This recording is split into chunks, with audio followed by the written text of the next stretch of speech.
ओम शांति। 14 अगस्त 2024 बाबा के साकार महावाक्य। मुरले का सार। मीठे बच्चे, तुम्हारा अनादि नाता है भाई भाई का। तुम साकार में भाई बहन हो, इसलिए तुम्हारी कभी क्रिमिनल दृष्टि नहीं जा सकती। प्रश्न: विजयी अष्टरत्न कौन बनते हैं, उनकी वैल्यू क्या है?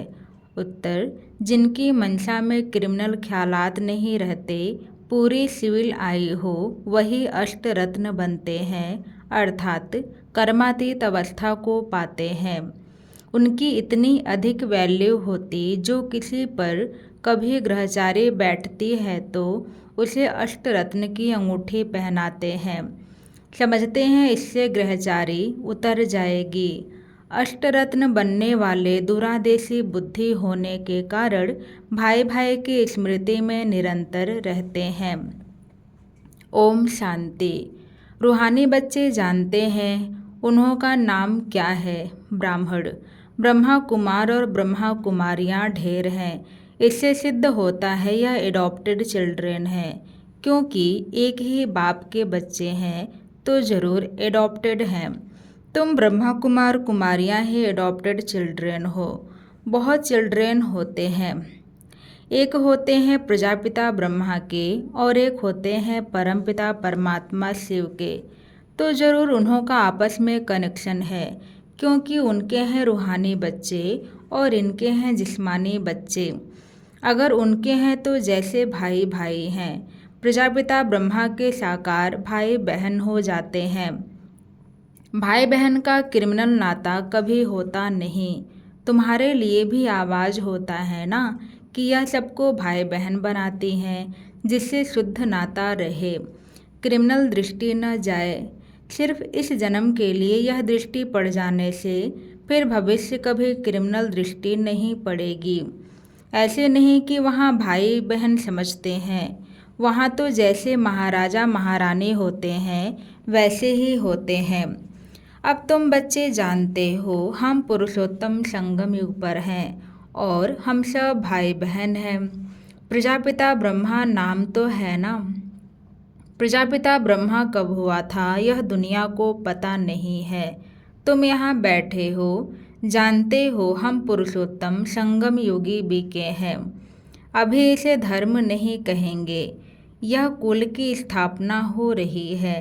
तुम ब्राह्मण कुल के हो। तुम कह सकते हो हम ब्रह्मा कुमार कुमारियाँ जरूर एक प्रजापिता ब्रह्मा की संतान है। यह नई बात है ना। तुम कह सकते हो हम भी के हैं। यूँ तो वास्तव में हम सब ब्रदर्स हैं, एक बाप के बच्चे हैं। उनके लिए एडॉप्टेड नहीं कहेंगे। हम आत्माएं उनकी संतान तो अनादि हैं। वह परमपिता परमात्मा सुप्रीम सोल है, और किसको सुप्रीम अक्षर नहीं कहेंगे। सुप्रीम कहा जाता है संपूर्ण पवित्र को। ऐसे नहीं कहेंगे सब में प्योरिटी है। प्योरिटी सीखते हैं इस संगम पर। तुम तो पुरुषोत्तम संगम युग के निवासी हो, जैसे कलयुग निवासी सतयुग के निवासी कहा जाता है। सतयुग कलयुग को तो बहुत ही जानते हैं। अगर दूरादेशी बुद्धि हो तो समझ सकेंगे। कलयुग और सतयुग के बीच को कहा जाता है संगम युग। शास्त्रों में फिर युगे युगे कह दिया है। बाप कहते हैं मैं युगे युगे नहीं आता हूँ। तुम्हारी बुद्धि में यह होना चाहिए कि हम पुरुषोत्तम संगम योगी ब्रह्मा कुमार कुमारियाँ हैं। न हम सतयुग में हैं न कलयुग में हैं। संगम के बाद सतयुग आना है जरूर। तुम अभी सतयुग में जाने के लिए पुरुषार्थ कर रहे हो। वहाँ पवित्रता विगर कोई जा नहीं सकते। इस समय तुम पवित्र बनने के लिए पुरुषार्थी हो। सब तो पवित्र नहीं है, कई पतित भी होते हैं। चलते चलते गिर पड़ते हैं, फिर छिपकर आए अमृत पीते हैं। वास्तव में जो अमृत छोड़ विष खाते हैं उनको कुछ समय आने नहीं देते। परंतु यह भी गायन है, जब अमृत बांटा था तो विकारी असुर छिपकर आए बैठते थे। कहते हैं इंद्र सभा में ऐसे अपवित्र आकर बैठते हैं तो उन्हें श्राप लग जाता है। एक कहानी भी बताते हैं कि एक परी एक भिखारी को ले आई। फिर उनका क्या हाल हुआ। भिखारी तो जरूर गिर पड़ेंगे, यह समझ की बात है। भिखारी चढ़ न सके। कहते हैं वह जाकर पत्थर बना। अब ऐसे नहीं कि मनुष्य पत्थर व झाड़ बनते हैं, पत्थर बुद्धि बन गए हैं। यहाँ आते हैं पारस बुद्धि बनने के लिए, परंतु छिपकर विष पीते हैं तो सिद्ध होता है पत्थर बुद्धि ही रहेंगे। यह सामने समझाया जाता है। शास्त्रों में तो ऐसे ही बैठ लिखा है। नाम रखा है इंद्र सभा, जहाँ पुखराज परे किस्म किस्म की परियां दिखाते हैं। रत्नों में भी नंबर वार होते हैं ना। कोई बहुत अच्छा रत्न, कोई कम, कोई की वैल्यू कम, कोई की बहुत होती है। 9 रत्न की अंगूठी भी बहुत बनाते हैं, एडवर्टाइज करते हैं। नाम तो रत्न ही है। यहाँ बैठे हैं ना, परंतु उनमें भी कहेंगे यह हीरा है, यह पन्ना है, यह माणिक। पुखराज भी बैठे हैं। रात दिन का फर्क है। उनकी वैल्यू में भी बहुत फर्क होता है। वैसे ही फिर फूलों से भेंट की जाती है, उनमें भी वैरायटी है। बच्चे जानते हैं कौन कौन फूल है। ब्राह्मणियाँ पंडे बनकर आती हैं, वह अच्छा फूल होता है। कोई तो फिर स्टूडेंट भी जास्ती तीखे होते हैं समझाने करने में। बाबा ब्राह्मणी को फूल न देकर उनको देंगे। सिखलाने वाले से भी उनमें गुण बड़े अच्छे होते हैं। कोई भी विकार नहीं होता। कोई कोई में अवगुण होते हैं। क्रोध का भूत, लोभ का भूत, मोह का भूत। तो बाप जानते हैं यह फेवरेट मनपसंद पंडा है, यह सेकंड नंबर है। कोई कोई पंडा इतना फेवरेट नहीं होता जितना जिज्ञासु जिनको ले आते हैं वह फेवरेट होते हैं। ऐसे भी होते हैं सिखलाने वाले माया के चंबे में आकर विकार में चले जाते हैं। ऐसे हैं बहुतों को दुबन से निकालते और खुद फंस मरते हैं। माया बड़ी जबरदस्त है। बच्चे भी समझते हैं क्रिमिनल आई बहुत धोखा देती है। जब तक क्रिमिनल आई है तो भाई बहन का जो डायरेक्शन मिला है वह भी नहीं चल सकता। सिविल आई बदलकर क्रिमिनल आई बन जाती है। जब क्रिमिनल आई टूटकर पक्की सिविल आई बन जाती है तो उसको कहा जाता है कर्मातीत अवस्था। इतनी अपनी जांच करनी है। इकट्ठे रहते हुए विकार की दृष्टि न जाए। यहाँ तुम भाई बहन बनते हो, ज्ञान तलवार बीच में है। हमको तो पवित्र रहने की पक्की प्रतिज्ञा करनी है, परंतु लिखते हैं बाबा कशिश होती है। वह अवस्था अजून पक्की नहीं हुई है। पुरुषार्थ करते रहते हैं, यह भी न हो। एकदम सिविलाई जब बन जाए तब ही विजय पा सकते हैं। अवस्था ऐसी चाहिए जो कोई विकारी संकल्प भी न उठे। इसको ही कर्मातीत अवस्था कहा जाता है। मंजिल है। कितनी वंडरफुल माला बनती है। 8 रत्न की भी माला होती है। बच्चे तो ढेर के ढेर हैं। सूर्यवंशी चंद्रवंशी घराना यहाँ स्थापन होता है। उन सबको मिलाकर फुल पास स्कॉलरशिप लेने वाले 8 रत्न निकलते हैं। बीच में फिर उन्हों को रत्न बनाने वाला हीरा शिव डालते हैं। इतने ऐसे रत्न बनाए, ग्रहचारी बैठती है तो भी 8 रत्न की अंगूठी पहनते हैं। इस समय भारत पर राहु की ग्रहचारी है। पहले थी वृक्षपति की अर्थात बृहस्पति की दशा। तुम सतयुगी देवता थे, विश्व पर राज्य करते थे। फिर राहु की दशा बैठ गई। अभी तुम जानते हो हमारे ऊपर बृहस्पति की दशा थी। नाम है वृक्षपति। शार्ट में बृहस्पति कहा जाता है।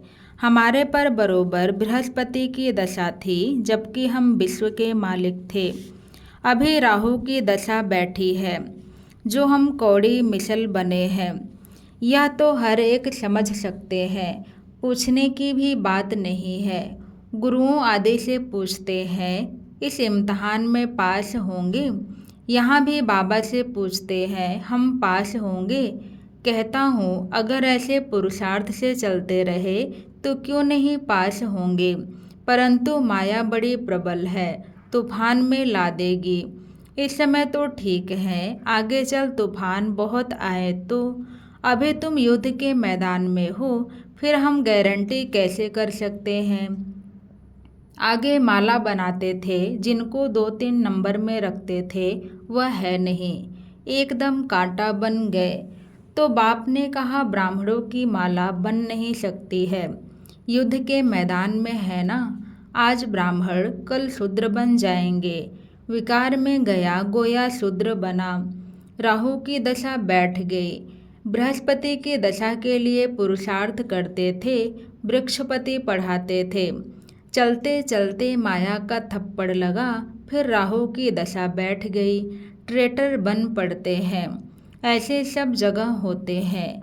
एक राजाई से निकल दूसरी राजाई में जाकर शरण लेते हैं, फिर यह लोग भी देखते हैं यह हमारे काम का है तो शरण दे देते हैं। ऐसे बहुत ट्रेटर बनते हैं।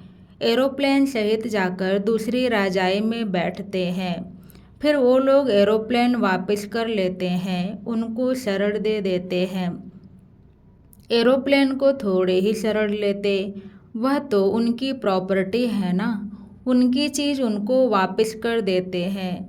बाकी मनुष्य मनुष्य को शरण देते हैं। अभी तुम बच्चे शरण आए हो बाप के पास, कहते हो हमारी लाज रखो।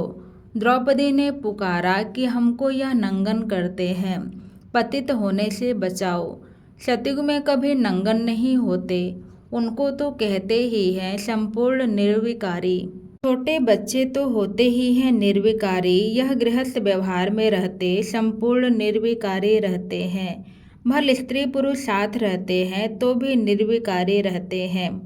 इसलिए कहते हम नर से नारायण नारी से लक्ष्मी बन रहे हैं। वह है निर्विकारी दुनिया, वहाँ रावण नहीं, उसको कहा जाता है राम राज्य।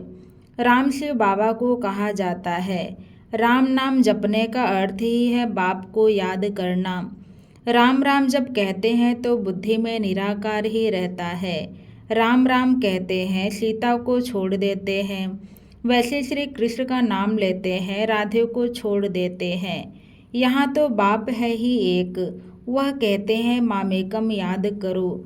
श्री कृष्ण को पतित पावन नहीं कहेंगे। छोटेपन में राधे कृष्ण भाई बहन भी नहीं थे, अलग अलग राजाई के थे। बच्चे तो होते ही हैं शुद्ध। बाबा भी कहते हैं बच्चे तो फूल हैं, उनमें विकार की दृष्टि नहीं जाती। जब बड़े होते हैं तब दृष्टि जाती है, इसलिए बालक और महात्मा को समान कहते हैं। बल्कि बच्चा महात्मा से भी ऊंच है। महात्मा को फिर भी मालूम है हम भ्रष्टाचार से पैदा हुआ हूँ। छोटे बच्चों को यह मालूम नहीं रहता है। बच्चा बाप का बना और वर्षा तो है ही। तुम विश्व की राजधानी के मालिक बनते हो। कल की बात है, तुम विश्व के मालिक थे, अब फिर तुम बनते हो। इतनी प्राप्ति होती है तो स्त्री पुरुष बहन भाई बन पवित्र रहें तो क्या बड़ी बात है। कुछ तो मेहनत भी चाहिए ना। हाँ, नंबरवार पुरुषार्थ अनुसार अब बृहस्पति की दशा में जाते हो। स्वर्ग में तो जाते हैं, फिर पढ़ाई से कोई ऊंच पद पाते हैं, कोई मध्यम, कोई फूल बनते, कोई क्या बगीचा है ना। फिर पद भी ऐसे लेंगे। पुरुषार्थ खूब करना है ऐसा फूल बनने के लिए, इसलिए बाबा फूल ले आते हैं बच्चों को दिखाने। बगीचे में तो अनेक प्रकार के फूल होते हैं। सतयुग है फूलों का बगीचा और यह है कांटों का जंगल। अभी तुम कांटे से फूल बनने का पुरुषार्थ कर रहे हो, एक दो को कांटा मारने से बचने का पुरुषार्थ कर रहे हो। जो जितना पुरुषार्थ करेंगे उतना जीत पाएंगे। मूल बात है काम पर जीत पाने से ही जगत जीत बनेंगे। यह तो बच्चों पर रहा। जवानों को बहुत मेहनत करनी पड़ती है, बूढ़ों को कम, वानप्रस्थ अवस्था वालों को और कम, बच्चों को बहुत कम। तुम जानते हो हमको विश्व के बादशाही की प्रॉपर्टी मिलती है, उसके लिए एक जन्म पवित्र रहें तो क्या हर्जा। उनको कहा जाता है बाल ब्रह्मचारी, अंत तक पवित्र रहते हैं। जो पवित्र बने हैं उनको बाप की कशिश होती है। बच्चों को छोटेपन से ही ज्ञान मिलता जाए तो बच सकते हैं। छोटे बच्चे अबोध होते हैं, परंतु फिर बाहर स्कूल आदि में संग का रंग लग जाता है। संग तारे कुसंग डुबोए। बाप कहते हैं हम तुमको पार ले जाते हैं शिवालय में। सतयुग है बिल्कुल नई दुनिया। बहुत थोड़े मनुष्य रहते हैं, फिर वृद्धि को पाते हैं। वहाँ तो बहुत थोड़े देवताएं रहते हैं। तो नई दुनिया में जाने का पुरुषार्थ करना है। अच्छा, मीठे मीठे सिक्के लदे बच्चों प्रति माता पिता बाप दादा का याद प्यार और गुड मॉर्निंग। रूहानी बाप की रूहानी बच्चों को नमस्ते। हम सब रूहानी बच्चों की तरफ से रूहानी बाप दादा को याद प्यार गुड मॉर्निंग नमस्ते नमस्ते। शुक्रिया बाबा शुक्रिया। धारणा के लिए मुख्य सार पहले पॉइंट, बाप का मनपसंद बनने के लिए गुणवान बनना है। अच्छे अच्छे गुण धारण कर फूल बनना है। अवगुण निकाल देने हैं। किसी को भी कांटा नहीं लगाना है। दूसरी पॉइंट, फुल पास होने व स्कॉलरशिप लेने के लिए ऐसी अवस्था बनानी है जो कुछ भी याद न आए, पूरी सिविल आई बन जाए, सदा बृहस्पति की दशा बनी रहे। आज बाबा ने वरदान दिया, ब्राह्मण जीवन में सर्व खजानों को सफल कर सदा प्राप्ति संपन्न बनने वाले संतुष्ट मणि भव। ब्राह्मण जीवन का सबसे बड़े से बड़ा खजाना है संतुष्ट रहना। जहाँ सर्व प्राप्तियाँ हैं वहाँ संतुष्टता है, और जहाँ संतुष्टता है वहाँ सब कुछ है। जो संतुष्टता के रत्न हैं वह सब प्राप्ति स्वरूप हैं। उनका गीत है पाना था वह पा लिया, बाकी क्या रहा। ऐसे सर्व प्राप्ति संपन्न बनने की विधि है मिले हुए सर्व खजानों को यूज करना, क्योंकि जितना सफल करेंगे उतना खजाने बढ़ते जाएंगे। आज का स्लोगन, होले हंस उन्हें कहा जाता जो सदा अच्छाई रूपी मोती ही चुगते हैं, अवगुण रूपी कंकड़ नहीं। होले हंस उन्हें कहा जाता जो सदा अच्छाई रूपी मोती ही चुगते हैं, अवगुण रूपी कंकड़ नहीं। अच्छा, ओम शांति।